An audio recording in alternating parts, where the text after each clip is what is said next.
Hi, I'm Hal Roberts. This is Bridge City News. Here's some of the top stories we've been following. Fighting continues in many regions of Ukraine, with survivors of the war sharing some of their harrowing stories. The federal government announced that it will be easing some COVID-19 restrictions at the U.S. border. We have the details. And an exclusive one-on-one interview with the CEO of the Lethbridge Chamber, who discusses if businesses are bouncing back as we make our way out of the pandemic. Your nation, your province, your southern Alberta. From the heart of Lethbridge, it's Bridge City News with Hal Roberts. Thanks so much for joining us. The Alberta government says it is moving surgical recovery into high gear. The province's chartered surgical facilities in both Calgary and Edmonton will provide around 35,000 cataract and other eye procedures under new contracts with AHS. Officials say that is a 25% increase over last year, and it should free up operating room space in hospitals to provide more complex surgeries. Health Minister Jason Copping says this new formula will assist Albertans to get the help they need sooner. In the past year, we've cut the median wait time for cataract removal by almost half. In the first 3 quarters of the current fiscal year to December 31st, 2021, the median wait time was 10.1 weeks. The previous year, 2020-2021, it was 18.7 weeks. And the current wait time is shortest in 7 years, since 2014-2015. It really is a remarkable accomplishment. Cataracts are the largest component of our total surgery waiting list, and we just cut the wait time in half in the middle of the pandemic. Minister Copping says Holy Cross Surgical Services and Vision Group Canada and Calgary will perform at least 20,000 surgeries, while Edmonton will see around 10,000 cataract surgeries performed. The federal government says beginning Monday, it is easing some COVID-19 restrictions at the border. Unvaccinated children aged 5 to 11 with a fully vaccinated adult will no longer need a COVID-19 test to enter the country. Fully vaccinated travelers and any kids under 12 with them will not have to provide their quarantine plans, wear a mask for 2 weeks, keep a list of contacts, or report COVID-19 symptoms. Federal Finance Minister Chrystia Freeland says Canada will not be part of any meeting where Russia is taking part. Freeland was in Washington this week for meetings with the G20 finance ministers and the International Monetary Fund. She says Russia should be booted out of the G20, which is trying to maintain prosperity as Russia's illegal war with Ukraine has strained the global economy. Freeland hinted that the feeling was not unanimous. Prime Minister Justin Trudeau says he supports both Sweden and Finland joining NATO as the war continues in Ukraine against Russian forces. Trudeau says Vladimir Putin's invasion has only strengthened the alliance's resolve. One of the stated goals that Vladimir Putin had in justifying this illegal criminal invasion of Ukraine was that he wanted to push back NATO. He wanted to ensure that NATO stops expanding and impacting on Russia, which, of course, is a wrong-headed justification because NATO is a defensive alliance and we pose no threat to Russia. But his actions in invading Ukraine have actually had the direct opposite effect, and conversations are being had around Sweden and Finland looking to join NATO.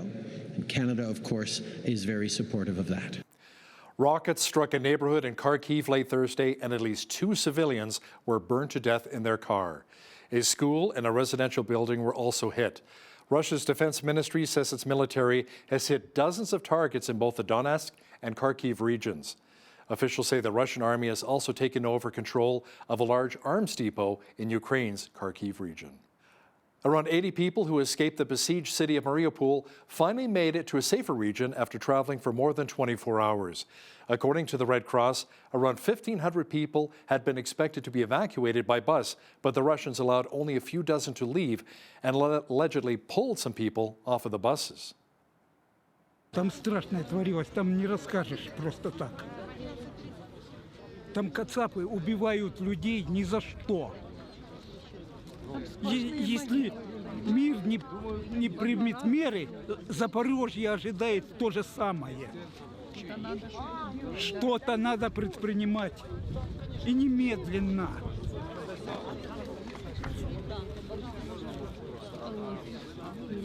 Мы вырвались чудом оттуда, из этого ада. A number of military analysts say the Russian president we know today is not the same Vladimir Putin we knew a couple of years ago. Christian Leuprecht is a professor at the Royal Military College of Canada.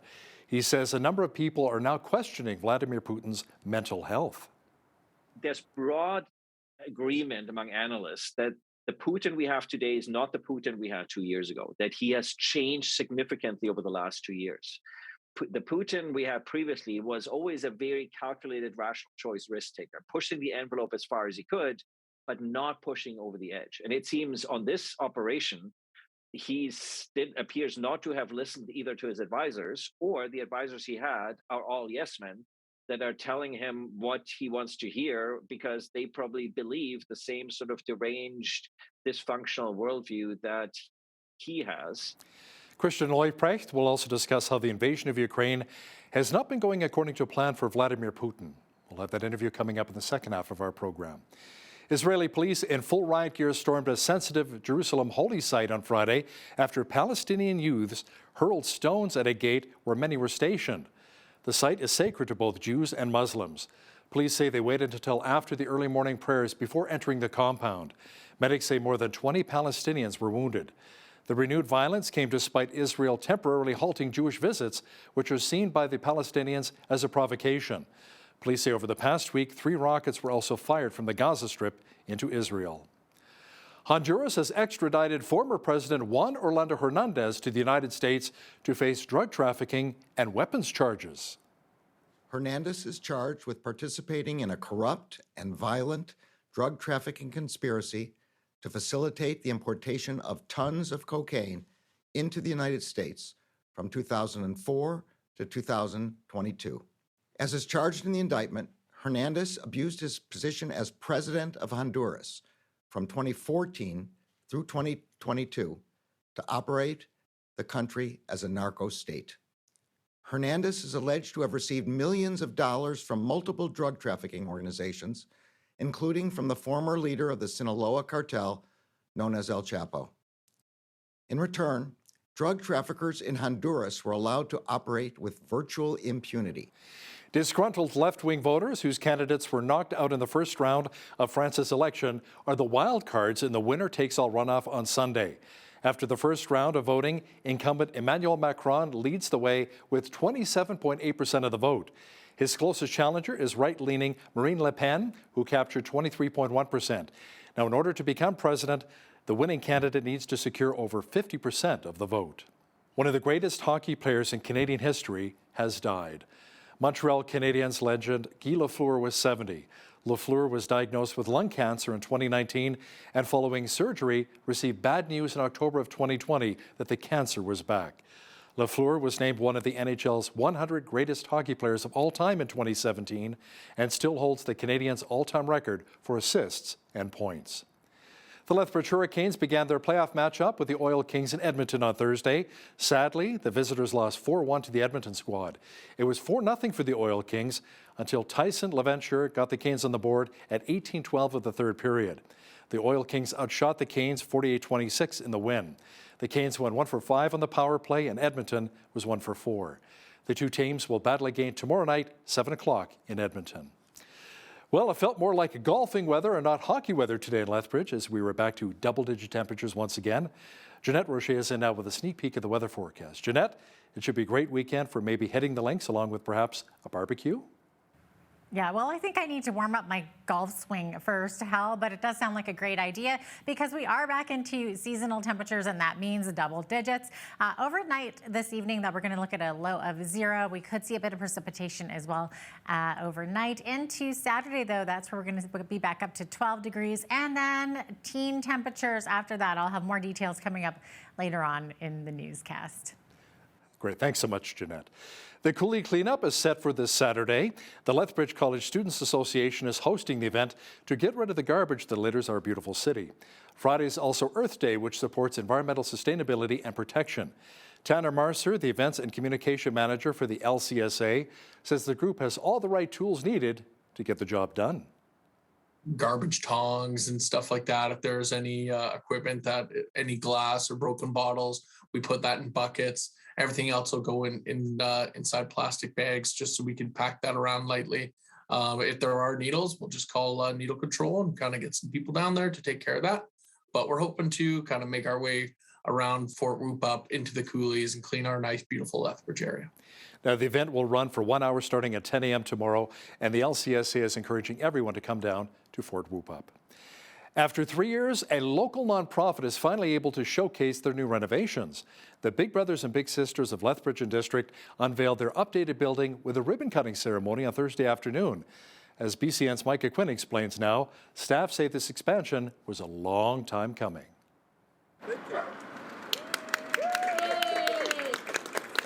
With the simple cut of a ribbon, the Big Brothers, Big Sisters of Lethbridge and District unveiled new upgrades to their current building. Jen Visser, the executive director of the organization, says the number of staff and kids had increased, so the renovations were much needed. And we just couldn't do what we wanted to do for our community in the space we had, so we underwent a significant renovation to the building to open up space, add more offices, add more interview rooms, a new boardroom, and just the ability to provide our services to the children and youth in our community in a more effective way. The nonprofit has been in Lethbridge since 1973, and there are currently 5 different mentoring opportunities. They're all volunteer-based. We can't do anything without volunteers.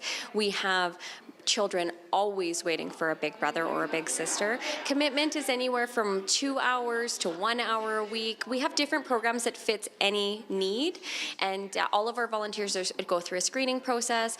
Our end objective is always to ensure that every single relationship we make is happy, safe, and successful. The organization had been saving into a reverse capital fund for 15 years, and the expansion of the building cost over $500,000. Lethbridge's Downtown Rotary Club also gifted the nonprofit $100,000 in 2019 to help assist in the upgrades. For Bridge City News, I'm Micah Quinn. Nice job with the renovations there. Good job. A group of female students in grades 10 through 12 learned what a career in the trades would look like during a 3-day camp hosted by Careers. The students had a chance to hear from industry experts and even got hands-on experiences in carpentry, electrical, metal, and piping. An official with Careers says it's important to have people understand the need for workers in the trades. There is still kind of that narrative that women aren't strong enough, big enough to do this type of work, when that's truly not the reality. And we are, Careers anyways, we're trying to break down those barriers. Step one is to create that awareness for students. Truth be told, we are in a skilled labor shortage. All of our baby boomers are going to be retiring, and we need people to be building our homes and our hospitals and our roads and our schools. And so we may as well educate and create this awareness. Similar camps for students were also held in other parts of the province. Have businesses rebounded as we work our way through the pandemic? We posed that question recently to Cindy Bester, who's the CEO of Lethbridge Chamber of Commerce. You know, it's difficult to call it a rebound fully. There are some businesses that are, we're seeing people re-enter our business, which is fantastic. But there's that change over of people wanting to come back to business and feeling comfortable in business. So it's not fully rebounded yet. Chamber CEO Cindy Bester will also discuss how projects like the airport expansion and agri-food hub center will be beneficial for business owners here in our city. That interview is coming up after business news. Well, have you filled out your taxes yet? If not, keep in mind the deadline is coming up very soon. You have up until the beginning of next month to file your income tax. Now, for incorporated businesses, owners have 3 months after their year end to get all their paperwork submitted. Don O'Brien is a local accountant here in the city, and he stresses the importance of getting your taxes in on time.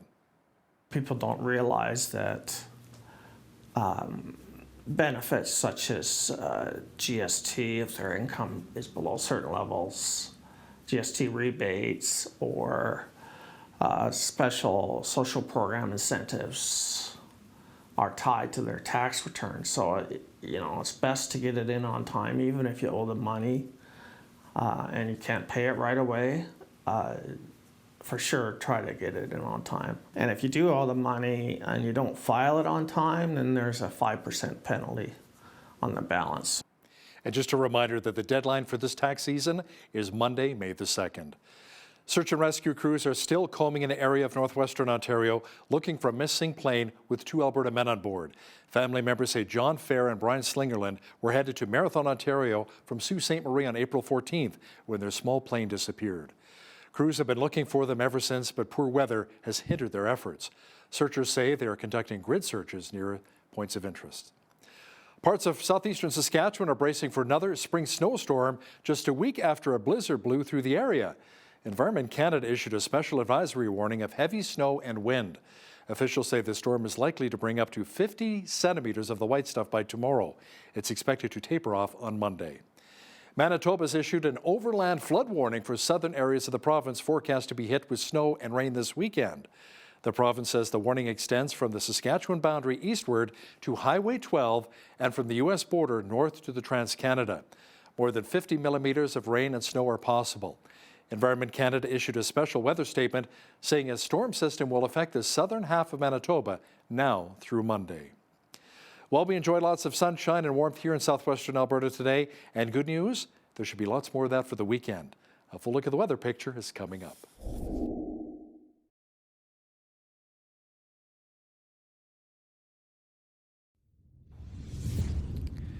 Jeanette Rocher is in now with a look at the weather forecast. Jeanette, it appears that a nice weekend is shaping up as we should get close to the mid-teens once again in Lethbridge. Yeah, that's right. Teen temperatures, especially as we get into next week there. Overnight tonight, we're looking at some showers close to midnight, overnight low of 0 as we get into Saturday, partly cloudy skies, 12 degrees, a little bit windy, 20 to 40 kilometer per hour wind gusts. Sunday, we're looking at teen temperatures there, 13 degrees, the high on Monday. Sunshine, and look at that, lovely 17 degrees, 16 degrees the high on Tuesday with partly cloudy skies. Now, Tuesday evening, a different story, looking at some showers, dropping down to 2 degrees, rain on Wednesday. Overnight on Thursday, we could actually see some rain and flurries, and Thursday, as we wake up, we could see some flurries and some showers. So those flurries beginning a little bit on Wednesday night could go into Thursday. Hopefully that will change by the time we get to next week because the weather changes so quickly here. Average high for this time of year, 14 degrees, average low 0. We're finally going to be at that seasonal high next week. 27 was our high temperature back in 1969, and in 67 we had the chilliest, which was minus 19.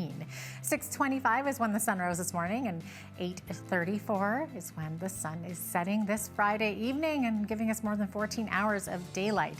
Over on the west coast for tomorrow, we're looking at a high of 13 degrees in Victoria, beautiful sunny skies, partly cloudy skies in Vancouver, 15 the high, 10 the high in Edmonton tomorrow, and 12 the high in Calgary with sunshine throughout the prairies there, about a 15 kilometer per hour winds in both Edmonton and Calgary, so not too bad. A little more windy in Lethbridge, though.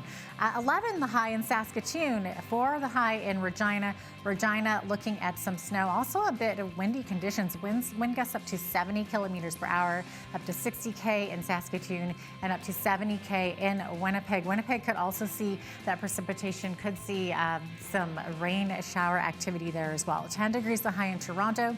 Rain showers expected there. Rain in Ottawa tomorrow. 8 degrees the high, and 6 degrees the high in Montreal with partly cloudy skies. As we look to the east coast, Atlantic Canada, we're seeing beautiful sunny skies in Fredericton and Halifax, 8 degrees in both of those cities. Charlottetown, 2 degrees, partly cloudy skies, and rain expected tomorrow in St. John's, 4 degrees there, a little bit chillier on the coast. So there you have it. That is your forecast. Stats Canada says retail sales rose 0.1% to $59.9 billion in February. The agency says gains in sales at clothing stores and gas stations were offset by lower sales at motor vehicle and parts dealers.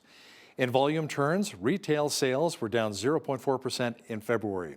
Now, looking ahead, Stats Canada says its initial estimate for retail sales in March suggests a gain of 1.4% for the month, but cautions that figure could be revised.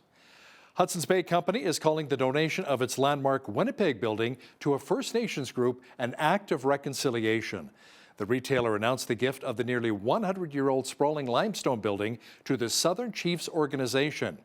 HBC Executive Chairperson Richard Baker calls it a new moment of cooperation and partnership. Grand Chief Jerry Daniels says the powerful symbolism of having a colonial store in the hands of Indigenous peoples will stand as a beacon of hope. Sweden is helping Ukraine rebuild its electricity grid by sending equipment to repair networks that were destroyed during the Russian invasion. Sweden's energy minister says a secure supply is necessary to maintain socially important activities in Ukraine. Sweden received a request from Ukraine to contribute equipment for repairing electricity networks. The Swedish government says the donations will be taken from the country's emergency stock, but will not affect its own emergency preparedness. French prosecutors have issued an international arrest warrant for disgraced auto tycoon Carlos Ghosn. The former head of Nissan and Renault fled Japan for Lebanon back in 2019.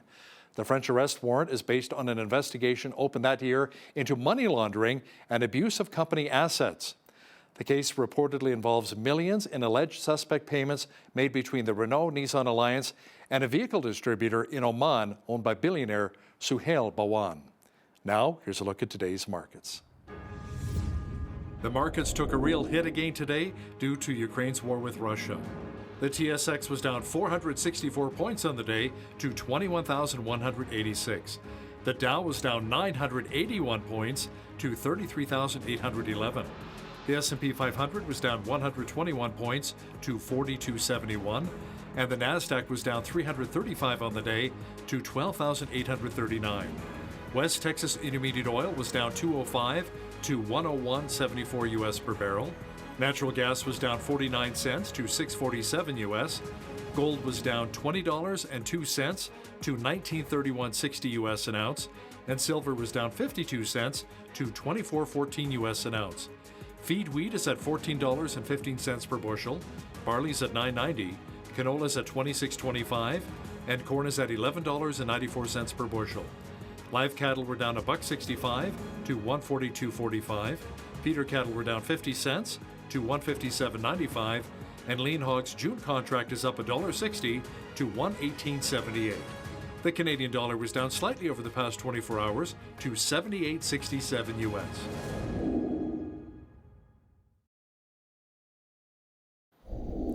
Recapping one of our top stories, the Alberta government says it is moving surgical recovery into high gear. The province's chartered surgical facilities in both Calgary and Edmonton will provide around 35,000 cataract and other eye procedures under new contracts with AHS. Health Minister Jason Copping says that is a 25% increase over last year, and it should free up operating room space in hospitals to provide more complex surgeries. Have small businesses rebounded since so many restrictions have been lifted during the pandemic?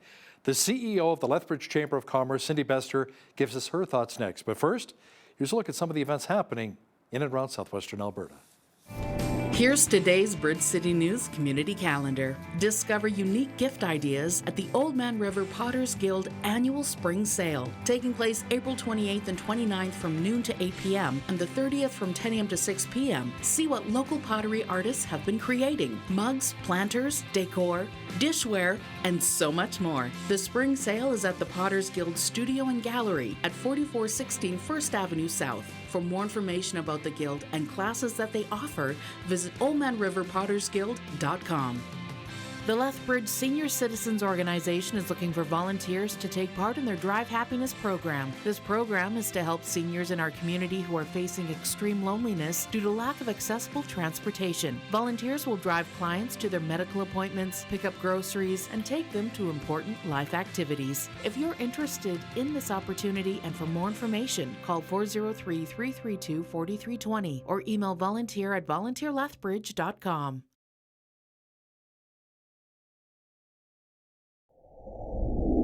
Well, spring is underway here in our city of Lethbridge. As with many other Alberta towns and cities, Lethbridge's economy is growing and businesses are moving forward following the pandemic. Joining me to discuss our city's business culture is Chamber of Commerce CEO Cindy Bester. Cindy, thanks so much for joining me today. We really appreciate having you on. Thank you for including me today. Absolutely. So let's start off with how businesses are coming back after the last 2 years. So would you call this a rebound? You know, it's difficult to call it a rebound fully. There are some businesses that are, we're seeing people re-enter our business, which is fantastic. But there's that change over of people wanting to come back to business and feeling comfortable in business. So it's not fully rebounded yet. Yeah, that makes sense. It was a tough 2 years that we went through. Absolutely. And I think, we're seeing different things and I don't want to sound, I want to sound positive because there is definitely growth in some areas, but there's still a lot of struggle that we're seeing with utility costs, with inflation. So there's different challenges there.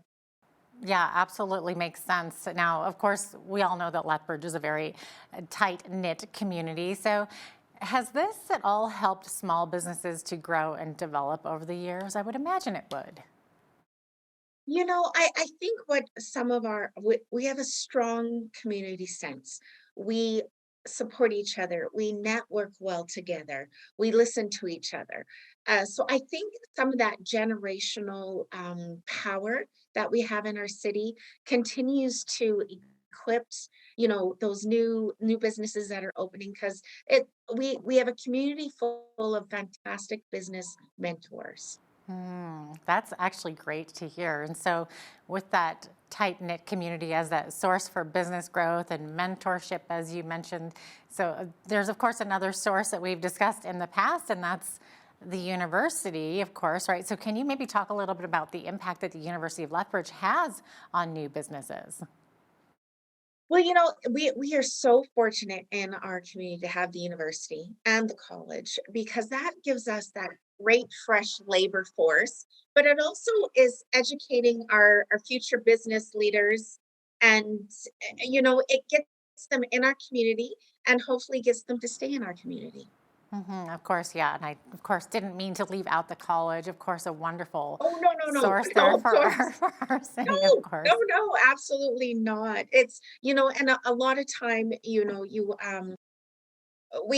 we recognize that the strengths of both of them because they're both unique and they're both very different. Yeah, for sure. Getting back to what we don't really want to call a rebound out of the pandemic, though, I mean, you're mentioning it is such a challenge, especially with inflation and utilities and everything. So, how are businesses sort of going to fare through this? Have you been able to reach out to them a little bit, just kind of gauge where they're at?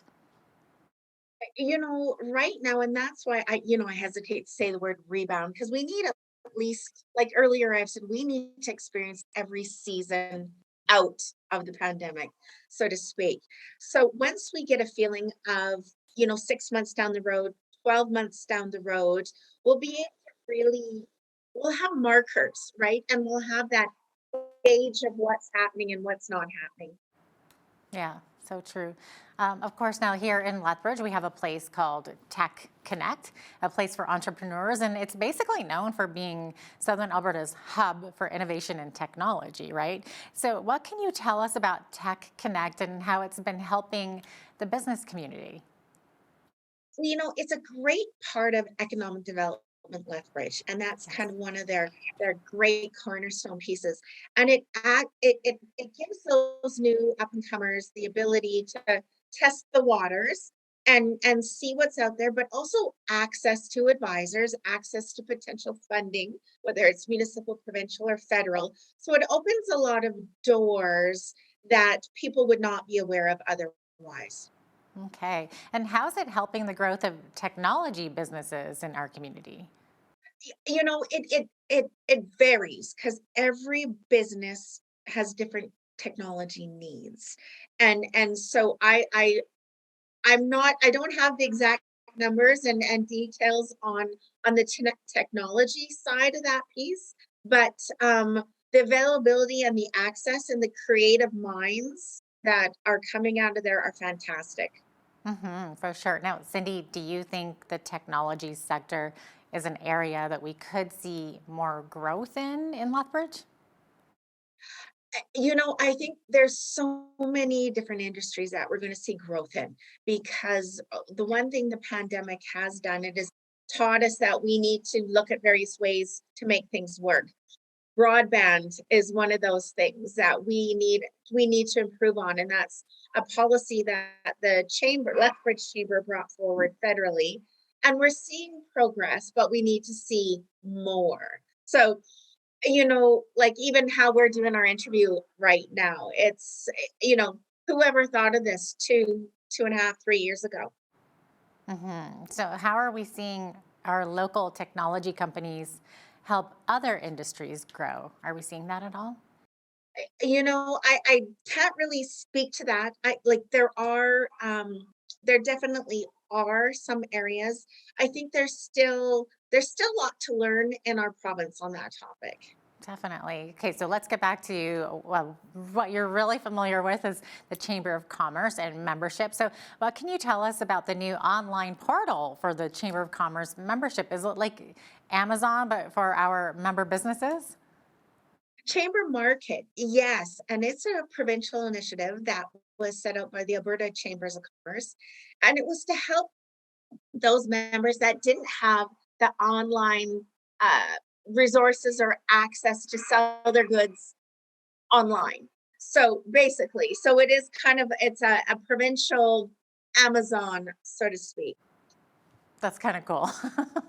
Now, of course, not every business is a member of the chamber, but maybe can you speak to the sense of community created by having a membership in the Chamber of Commerce? It's interesting because I always tell the story of how I became involved in the chamber, and it was in the early '90s. I was a teenager. My dad said it was my civic duty to be a member of the Chamber of Commerce, and so because we do get a lot of questions. Well, why would I get involved, and what am I doing? Um, the whole advocacy piece, and we do a lot of work on making sure that the government is hearing our voice, and not just here in the city, but in the province and federally. And I think each business has different pressure points, and we listen to what those pressure points are. And so a lot of the times you might not see that direct advocacy win, but we when we collectively work together on what those issues are, we see excellent results. But there's also the networking piece. I think that is such an important part. Knowing that I can go to a chamber event, there's 100 people in the room, and those are connections that I need in my community, because we run our businesses, we get our labor force from our community, we raise our children in this community. And when you network in that, it's just that extra layer of support for everybody. I think you're absolutely right about that, Cindy. I can for sure see that. Are there maybe some chamber success stories that you can share with us? There's a lot of different ones that we've been seeing. Even if it's regarding like agriculture, we're doing quite a bit of work with agriculture. In the recent federal budget, last year the Lethbridge Chamber brought forward a federal policy on the temporary foreign workers to get that a trusted employer status. And now there was a significant amount of money put into developing that program. So those are for our local members who are in that agri-food, agriculture industry. That's essential and that's important. So that helps them access resources that they may not have had without us using our voice of business.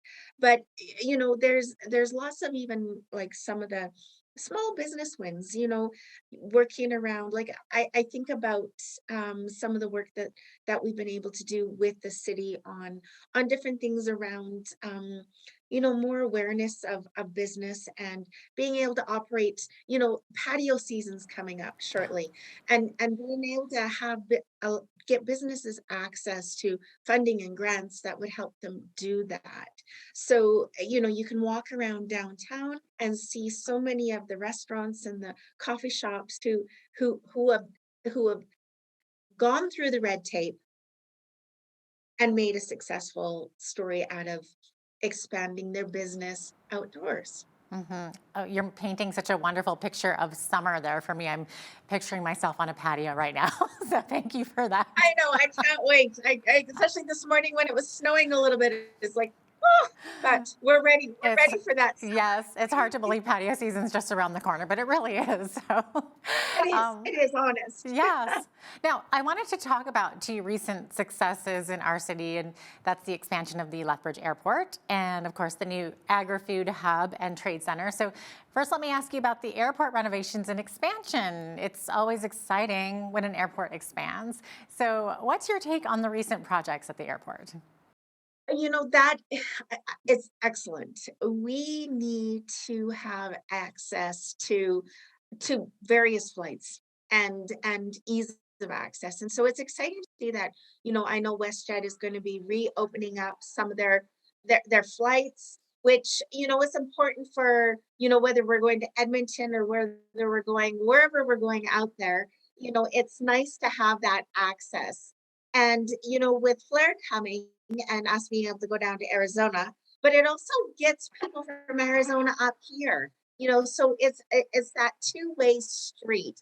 And so I'm really excited about some of the possibilities of expanding that to other destinations. I was really excited about that announcement too, because I used to live in Tucson and some of my best friends are down there. So now that's an easy access right there. Hopefully it actually all comes together. It will come together. And that was, you talked about Exhibition Park. We just hosted our long table event during the Home and Garden Show. Yes. So we had talked about, this is great that we'll be able to fly down to Tucson, but bring your friends up here so they can see all the amazing things we have going. And even if you think about the tourism opportunities in Lethbridge and focus on, we've got some great things within a short distance of Lethbridge. So I know Tourism Lethbridge is talking a lot about, stay in Lethbridge and then play around Lethbridge. And I think there's so many great things to highlight. So, that would be another success, showcasing what we do have to offer. It isn't just when we did our Shop Local campaign, we worked with, we had 4 categories. We had Spend Local, Best Local, Explore Local, and Build Local. And each business, some businesses don't have a door you can just walk into. So we have our businesses that are outdoor ventures, or, there's still business that we need to make sure that they're creating successful moments for themselves and their employees. Absolutely. What would you say to businesses who maybe are looking to move to Alberta? Lethbridge is a great place. I've had the opportunity to live in many different places, and I've always maintained Lethbridge as home. I've had the opportunity to, attend university, build successful businesses, raise my family, and I love the feeling I have when I'm in Lethbridge. So it's, and there's opportunity, whether you want have a business of 5 or you have a business of 100. There's many opportunities in Lethbridge and in our region where, we forget the strength we have in our region as well. So we should define Lethbridge and Lethbridge region. And of course, we talked about how it feels like a small town, but it's bigger than you think, and you've got that tight-knit community. And like you were saying, with the region, we have access to so many things with the Rocky Mountains and the U.S. border being right there, and Calgary not that far away. So we kind of have access to a little bit of everything. Well, and we see everything and we experience all 4 seasons. And, I think, which sometimes is what we do have a little bit of aggressive wind once in a while, but we really get to, we have a lot of advantages in Southern Alberta. We have a lot of sun. True. Exactly. Patio season right around the corner. Patio season. Let's go back to patio season. There we go. Cindy Bester, thanks so much for your time today. Appreciated having you on once again. Oh, thank you so much. Enjoy your day. Thank you. That was Cindy Bester, CEO of the Lethbridge Chamber of Commerce.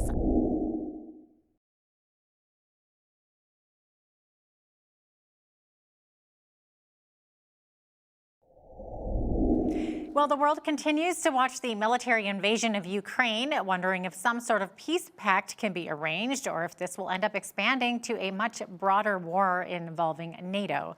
Joining us to discuss this is Dr. Christian Leuprecht. He is a professor at the Royal Military College of Canada and Queen's University in Kingston, Ontario. Welcome to Bridge City News, Professor Leuprecht. It's so great to have you on.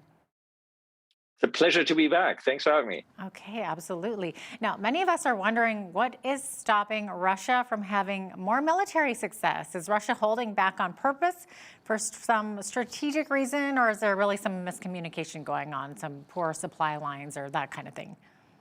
Yeah, there's both of that is the case here. So one is that I think the Russian leadership in particular, but perhaps also the Russian military, just overestimated their capacities. Attackers often do this, and they underestimated both the capacities and the determination of the defenders.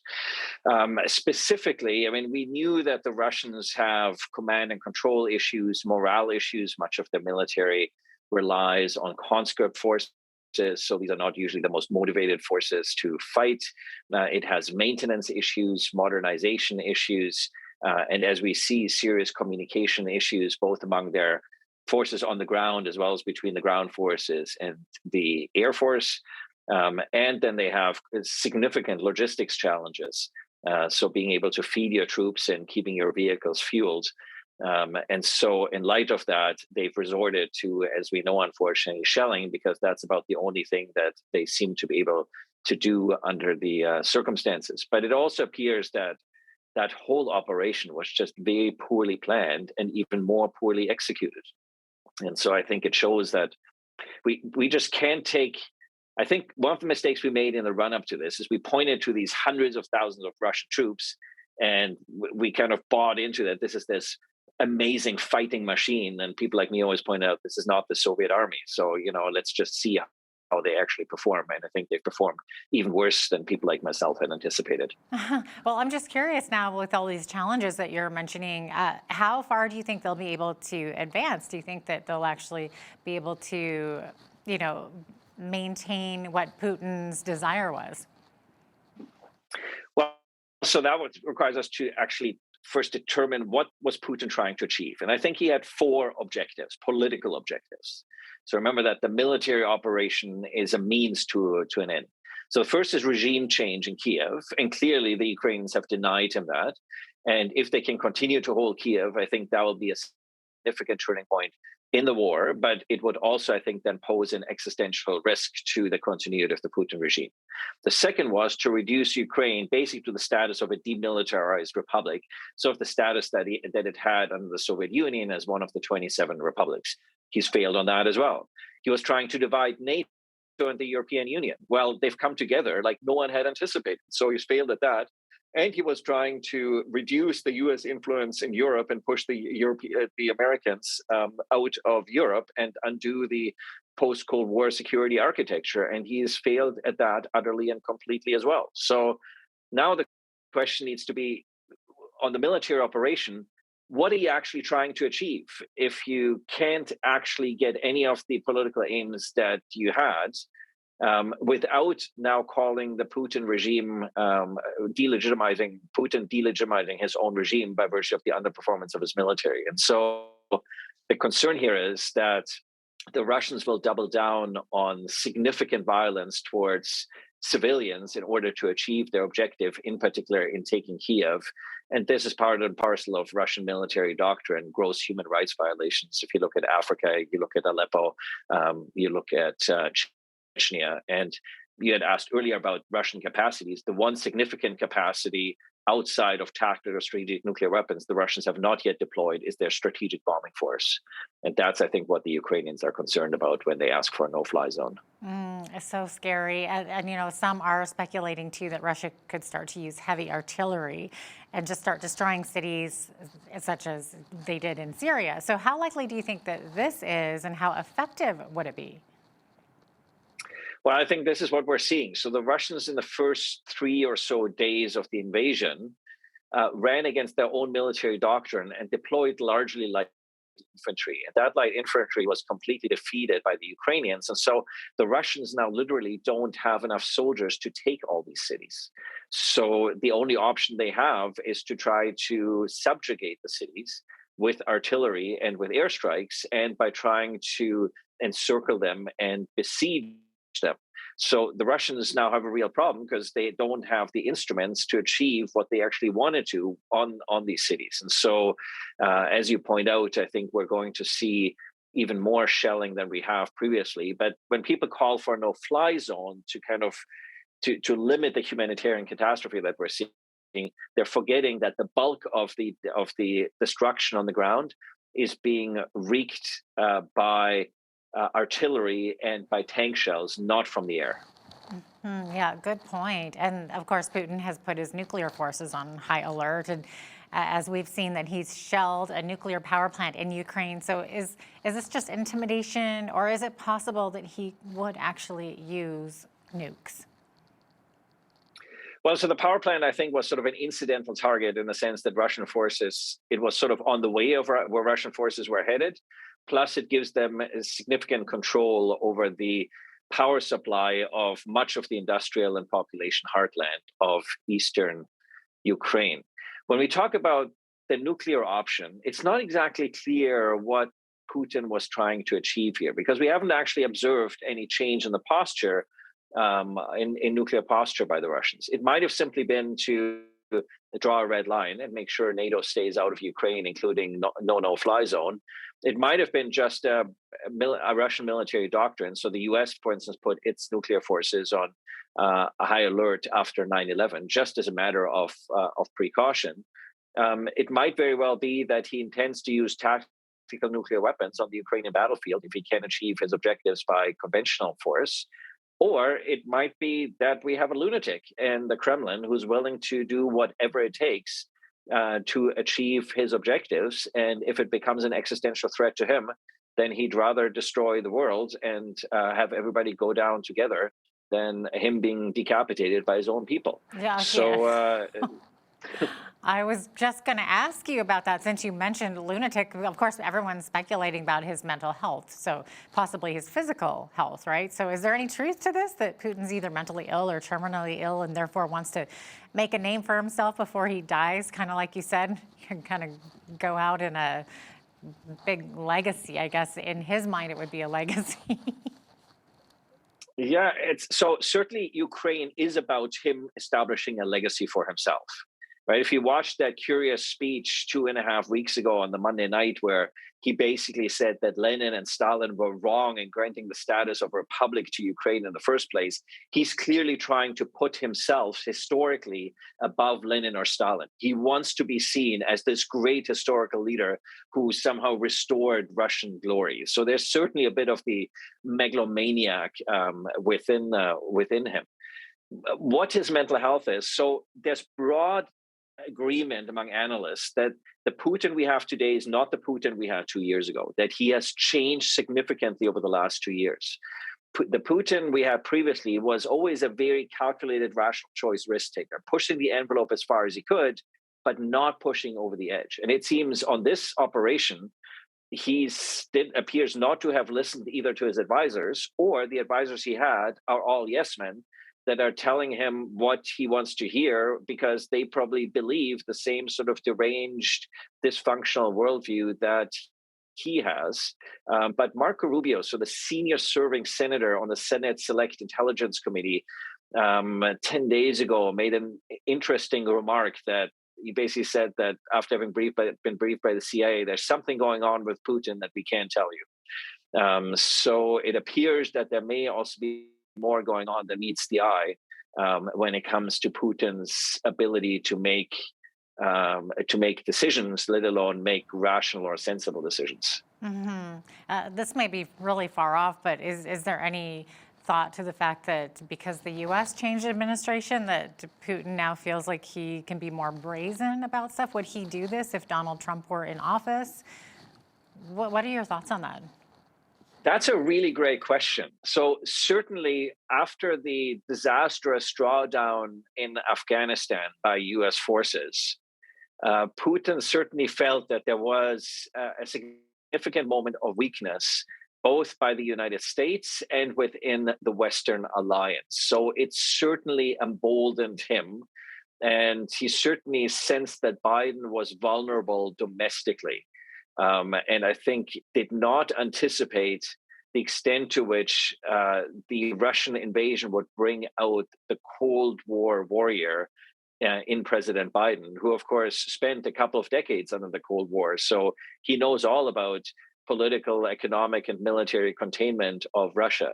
The Trump question is really interesting, too, because there's a sense, of course, that Biden was able to bring the Western alliance together because he has sort of a more multilateral approach. Make no mistake, American foreign policy is always about unilateralism. It's just with Trump, it's unilateralism with a frown. With Biden, it's unilateralism with a smile. It's still US unilateralism, but it's sort of the smile of trying to get everybody together and to do things together. It's an interesting question of the extent to which Trump would have been able to be the same sort of unifying force within NATO and with the European Union. But there is a Trump silver lining in all this. So if you look at how much European countries, first and foremost Germany, have now reinvested in defense. I mean, undoing decades of defense policy, increasing defense spending by 50% overnight, or at least promising to do so. The chancellor still has to get this through parliament, let alone his own party.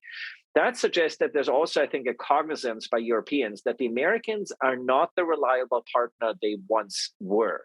And so that it's increasingly important for Europe to look after its own affairs and its own neighborhood. And clearly, if nothing else, the invasion of Ukraine showed just how over-reliant European allies are on American support when push comes to shove.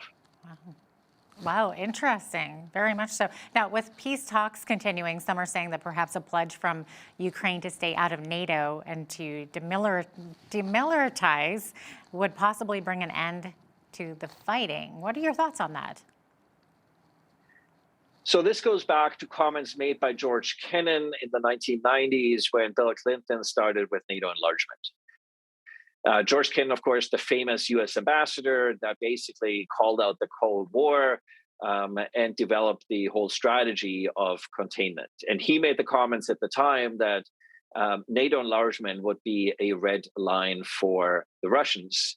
And the Russians then felt betrayed by the West in areas such as Kosovo, in Libya. In 2007, you get the turn at the Munich Security Conference by Putin pivoting to this much more aggressive posture towards the US.